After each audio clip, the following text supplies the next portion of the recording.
சென்னையே விழாக்கோலம் பூண்டிருக்குல்ல. எல்லா இடத்துலையும் ரோட்டில் கலை நிகழ்ச்சிகள், ஆடல் பாடல், அப்படியே மக்கள்லாம் அலைமோதும் கூட்டம். பஞ்சு மிட்டாய் காலங்காத்தால 6:45 கிண்டியிலேருந்து கிளம்பினான். இன்னும் 2 ஹவர்ஸில் வந்துடுவேன். இப்போ தான் மெசேஜ் அமைச்சிருக்கான்.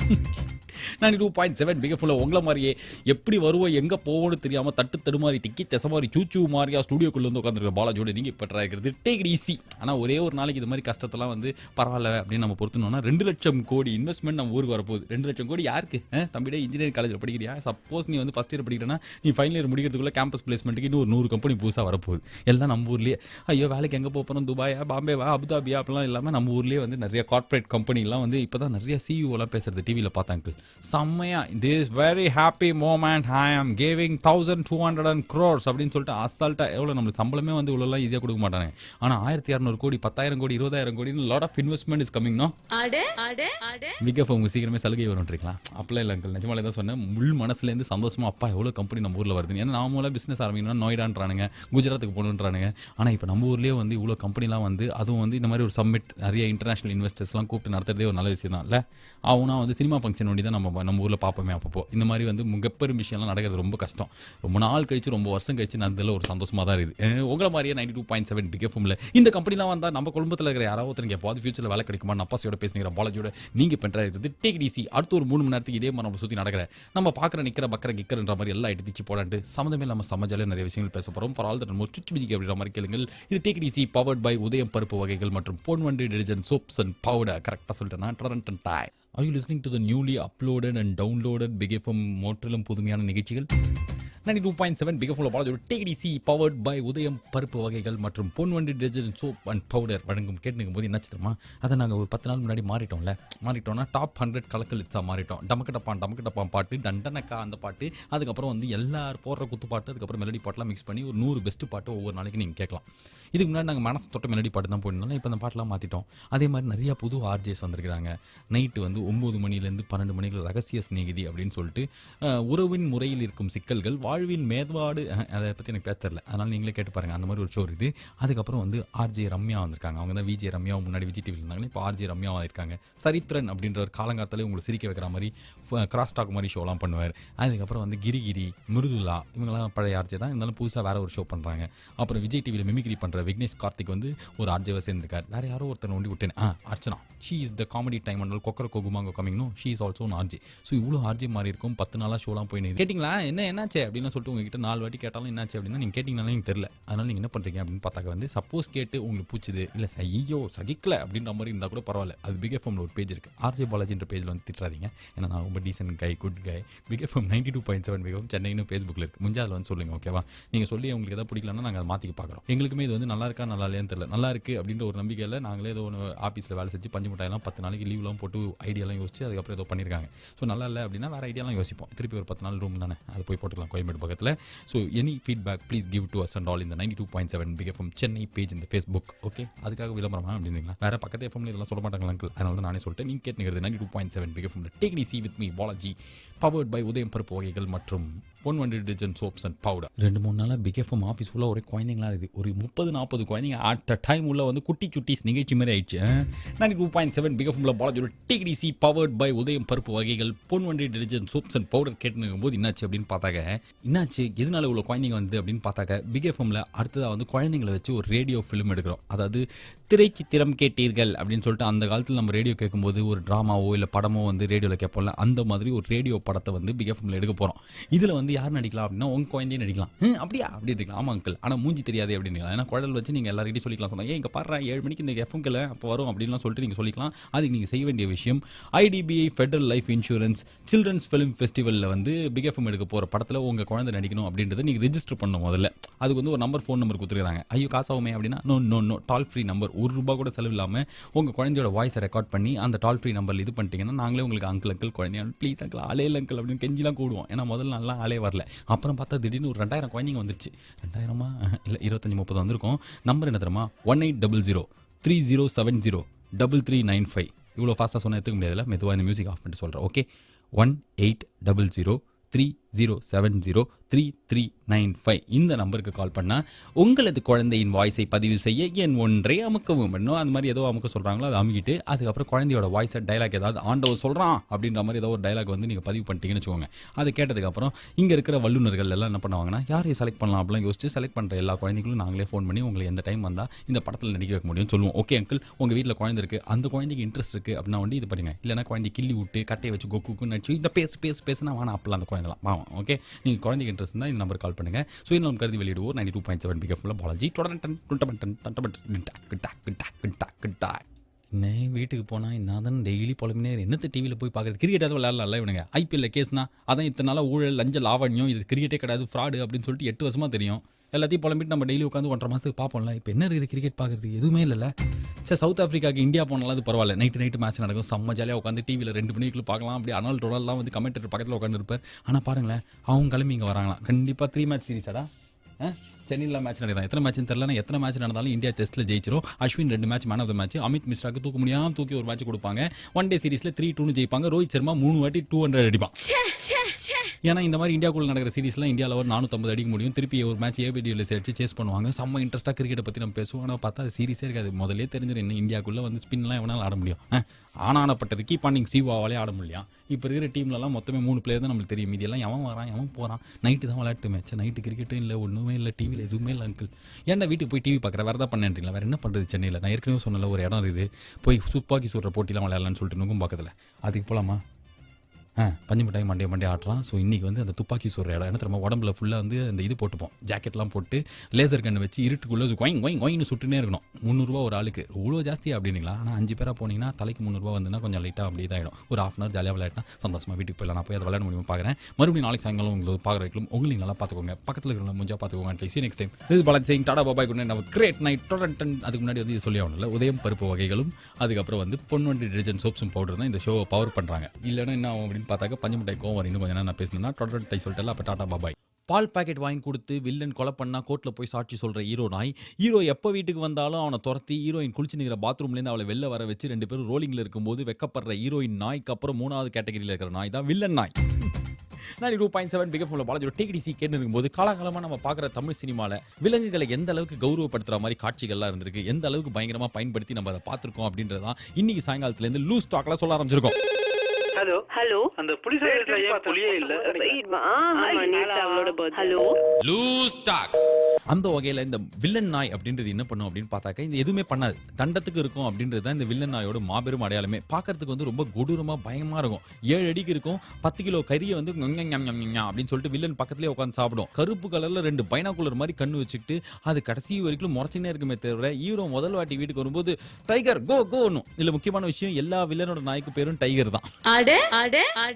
நாய் பேரு டைகர். அந்த டைகர் எதுவுமே பண்ணாது. ஹீரோ வரும்போது பாயும், ஆனா பொக்குனா வாயில குத்துறேன்னு அப்படின்ற மாதிரி இழுத்துட்டு உட்காந்துரும். பெரிய மொக்க talk of the villain talk. நாய்க்கு அடுத்த கேட்டகரியில தமிழ் சினிமால 2 விலங்கு இருக்கு. முதல்ல நம்ம பார்க்க போற விலங்கு தான் குதிரை.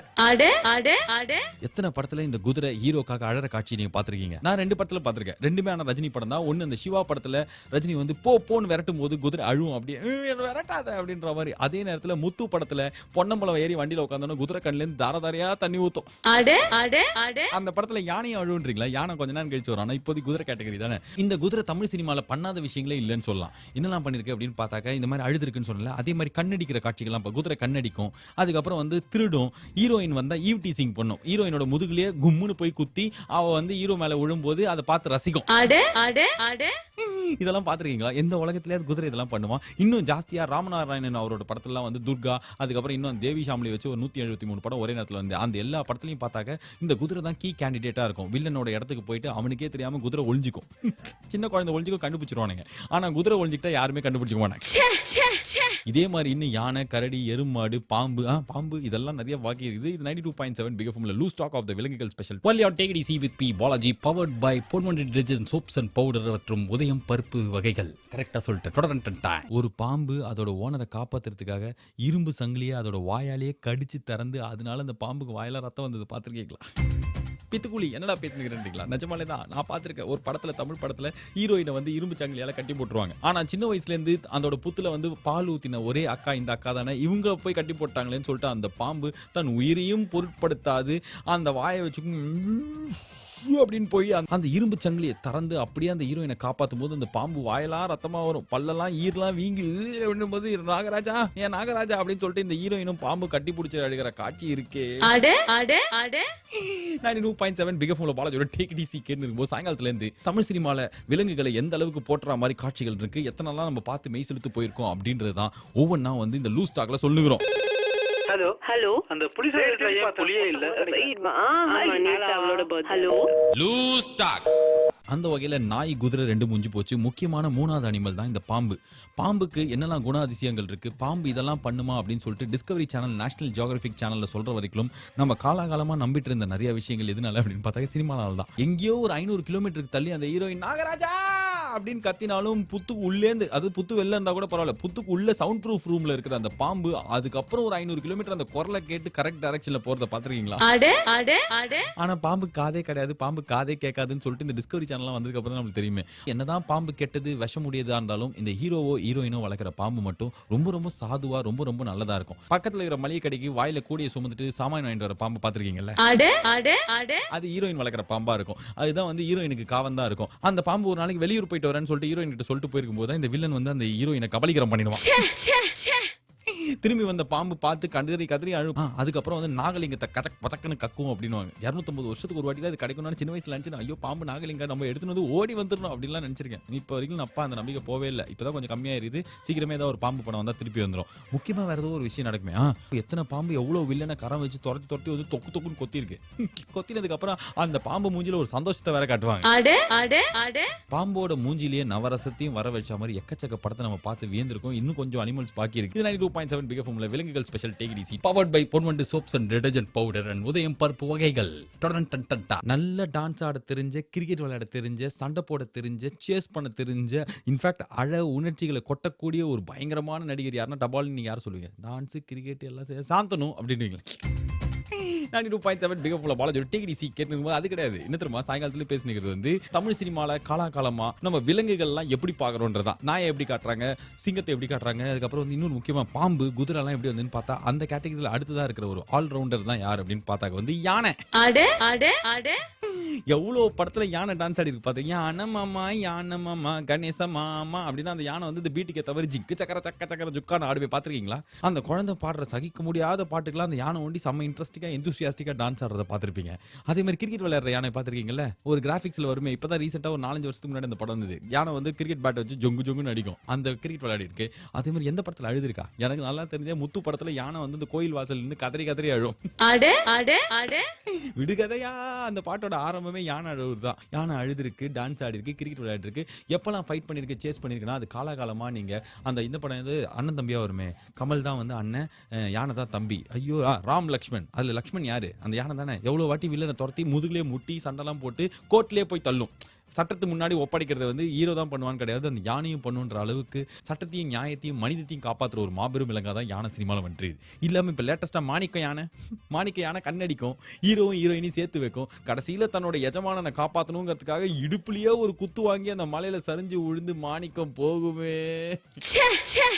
இன்னும் இந்த கேட்டகரியில் குரங்கு, காலமாடு, செம்மறி ஆடுலாம் இருக்குது. ஆனால் வந்து நீட்டி முழங்கி போயினே இருக்குன்றதுனால இப்போது இந்த கேட்டகரி மூடி வச்சுட்டு வேற எதை பற்றி பேசலாம். நீங்கள் கேட்டுங்கிறது 92.7 பிக் எஃப்எம்ல பாலாஜியோட take it easy powered by Udhayam பருப்பு வகைகள் மற்றும் Ponvandu detergent soaps and powder is what is the official pronunciation is all about. லஞ்சம் வாங்குவதில் தகராறு, நடுரோட்டில் ஏட்டு இன்ஸ்பெக்டர் துணிகர மோதல், சென்னையில் பரபரப்பு. செம்மையா பஞ்சுமிட்டாய் கீழே தான் 92.7 பிக் எஃப்எம்ல பாலாஜியோட டேக் இட் ஈஸி கேட்டு இருக்கும்போது பாத்தீங்களா நேத்திக்கு செம்ம சண்டையா. ஏட்டு வந்து சொல்றாரு, என் கிளைண்ட் எப்படி லஞ்சம் வாங்கி நீங்க கூட்டு போறீங்க, இன்ஸ்பெக்டர் அது என் கிளைண்டரா அப்படின்னு சொல்லிட்டு ரோட்லயே சண்டை போட்டதுக்கு அப்புறம் இப்ப என்ன ஆகும்னா ஒரு 4 நாள் வெயிட் பண்ணா வாட்ஸ்அப்ல நம்மளுக்கு வீடியோ வரும்.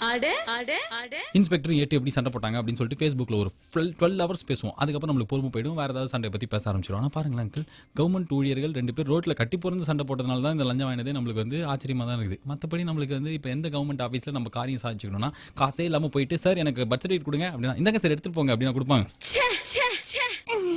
அது நியூசிலாந்துல வேணா அப்படி கிடைக்கண்டா அப்படின்னு. ஆமா அங்கிள், ஆனா நம்ம ஊர்ல கவர்மெண்ட் ஆஃபீஸ்ல ₹1 ₹2 அதெல்லாம் எப்போ எந்த காலத்துல எவ்வளோ ஒரு 100 ரூபா, ஒரு 500 ரூபா, ஒரு 1000 ரூபா அப்படின்னு நம்ம எதுவுமே கொடுக்காம ஒரு காரியத்தை சாதிச்சுக்கிட்டோம் அப்படின்னா சத்தியமாக நம்ம மினிஸ்டர் சொந்தக்காரங்களா தான் இருக்கணும். மற்றபடி வந்து எனக்குலாம் தெரிஞ்சு எங்கள் வீட்டில் வந்து லைசன்ஸ் வாங்குறது, லைசன்ஸ் நான் தான் போய் வாங்கினேன். என்ன எப்படி எவ்வளோ கொடுத்தேன் அப்படின்றீங்களா? நீங்கள் எவ்வளோ கொடுத்தீங்க? அதோட ஒரு 10 ரூபா கம்மியாக தான் கொடுத்துருப்பேன். ஏன்னா நான் இன்ஃப்ளூயன்ஸ் யூஸ் பண்ணேன். ஹலோ ஐ மீடியா அப்படின்னு சொல்லலாம் வந்து பேசி அதுக்கப்புறம் வந்து சந்தமே இல்லாமல் எனக்கு போயிட்டு ஓட்டெல்லாம் காமிச்சிட்டு உனக்கு கொடுத்துட்டாங்க. அதே மாதிரி தான் நம்ம எல்லாமே வாங்கியிருப்போம். கொடுக்குற நம்மளுக்கும் கூச்சமே கிடையாது. இதை ரேடியோவில் வெக்கமே இல்லாமல் சொல்கிறேன்றீங்களே. நான் சொல்லும்போது ஒரு 100 பேர் சேம் பின் சொல்லுவாங்க அப்படின்ற ஒரே தைரியத்தால் தான் இதை சொல்ல முடியுது. இதே வேறு ஏதாவது நாடு லஞ்சம் கொடுத்து சொன்னால் அப்படியே கபாலில் வெட்டிட்டு வாங்க அப்படிலாம் தான் எப்படி சொல்ல முடியும்? ஆனால் இன்றைக்கி நம்மளுக்கு வந்து கொடுக்கும்போது நம்ம வந்து நல்லவங்களாம் நினச்சினே கொடுப்போம். பாரு இப்படி வாங்குறானுங்களேன்னு.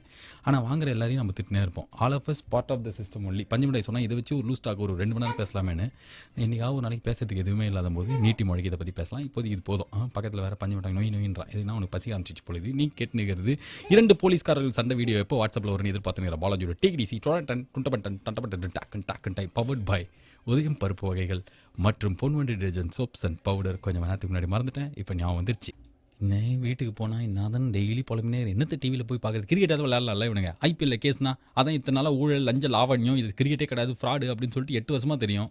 எல்லாத்தையும் புலம்பிட்டு நம்ம டெய்லி உட்காந்து 1.5 மாதத்துக்கு பார்ப்போம்ல. இப்போ என்ன இருக்குது கிரிக்கெட் பார்க்குறது? எதுவுமே இல்லைல்ல. சரி, சவுத் ஆஃப்ரிக்காவுக்கு இந்தியா போனாலும் அது பரவாயில்ல. நைட்டு மேட்ச் நடக்கும், செம்ம ஜாலியாக உட்காந்து டிவியில் 2 மணிக்குள்ள பார்க்கலாம். அப்படி ஆனால் டொனால்ட்லாம் வந்து கமெண்டேட்டர் பக்கத்தில் உட்காந்து இருப்பார். ஆனால் பாருங்களேன், அவங்க கிளம்பி இங்கே வராங்களாம். கண்டிப்பாக 3 மேட்ச் சீரிஸாடா. சென்னையில் மேட்ச் நடக்குது. எத்தனை மேட்ச்னு தெரியல. எத்தனை மேட்ச் நடந்தாலும் இந்தியா டெஸ்ட்டில் ஜெயிச்சிரும். Ashwin 2 match man of the match. Amit மிஸ்ராக்கு தூக்க முடியாமல் தூக்கி ஒரு மேட்ச் கொடுப்பாங்க. 1 டே சீரிஸில் 3-2 ஜெயிப்பாங்க. ரோஹித் சர்மா 3 வாட்டி 200 அடிப்பான். ஏன்னா இந்த மாதிரி இந்தியாவுக்குள்ள நடக்கிற சீரிஸ்லாம் இந்தியாவில் ஒரு 450 அடிக்க முடியும். திருப்பி ஒரு மேட்ச் ஏபிடியில் சேர்த்து சேஸ் பண்ணுவாங்க. செம்ம இன்ட்ரெஸ்ட்டாக கிரிக்கெட்டை பற்றி நம்ம பேசுவோம். ஆனால் பார்த்தா அது சீரிஸே இருக்காது. முதலே தெரிஞ்சிடும் இன்னும் இந்தியாவுக்குள்ளே வந்து ஸ்பின்லாம் எவனாலும் ஆட முடியும். ஆனானப்பட்ட ரிக்கி பாண்டிங் சிவாவாலே ஆட முடியும். இப்போ இருக்கிற டீம்லலாம் மொத்தமே 3 பிளேயர் தான் நம்மளுக்கு தெரியும். மீதியெல்லாம் எவன் வரான் எவன் போகிறான். நைட்டு தான் விளையாட்டு மேட்ச். நைட்டு கிரிக்கெட்டும் இல்லை, ஒன்றுமே இல்லை, டிவியில் எதுவுமே இல்லை. அங்கிள் ஏன்னா வீட்டுக்கு போய் டிவி பார்க்குற வேறு தான் பண்ணுறீங்களா? வேறு என்ன பண்ணுறது? சென்னையில் நான் ஏற்கனவே சொன்னல ஒரு இடம் இருக்குது, போய் துப்பாக்கி சுடுற போட்டிலாம் விளையாடலான்னு சொல்லிட்டு நுங்கும் பக்கத்தில். அதுக்கு போகலாமா? பஞ்சு மிட்டாய் மண்டே ஆட்டுறான். ஸோ இன்றைக்கி வந்து அந்த துப்பாக்கி சுடுற இடம் என்ன தெரியுமா? உடம்புல ஃபுல்லாக வந்து அந்த இது போட்டுப்போம், ஜாக்கெட்லாம் போட்டு லேசர் கன் வச்சு இருட்டுக்குள்ளே கொயின்னு சுட்டுனே இருக்கணும். 300 ரூபா ஒரு ஆளுக்கு. இவ்வளோ ஜாஸ்தியாக அப்படிங்களா? ஆனால் 5 பேராக போனீங்கன்னா தலைக்கு 300 ரூபா வந்துன்னா கொஞ்சம் லைட்டாக அப்படியே தான் ஆகிடும். ஒரு ½ hour ஜாலியாக விளையாட்டினா சந்தோஷமாக வீட்டுக்கு போயிடலாம். நான் போய் அதை விளையாட முடியுமா பார்க்குறேன். மறுபடியும் நாளைக்கு சாயங்காலம் உங்களுக்கு பார்க்குற வைக்கலும். உங்களுக்கு நல்லா பார்த்துக்கோங்க. பக்கத்தில் இருக்கிற முடிஞ்சா பார்த்துக்கோங்க. அட்லீஸ்ட் நெக்ஸ்ட் டைம் இது Balaji Singh tata bye bye good night. Great night. அதுக்கு முன்னாடி வந்து இது சொல்லி ஆகணும்ல, உதயம் பருப்பு வகைகளும் அதுக்கப்புறம் வந்து பொன்வண்டி டிடர்ஜென்ட் சோப்ஸும் பவுடர் தான் இந்த ஷோவை பவர் பண்ணுறாங்க. இல்லைன்னா என்ன ஆகும் அப்படின்னு பார்த்தாக்க பஞ்சு மிட்டாய் கோவம் இன்னும் கொஞ்சம் நேரம் நான் பேசினேன்னா சொல்லிட்டு அப்போ டாடா பாபாய்.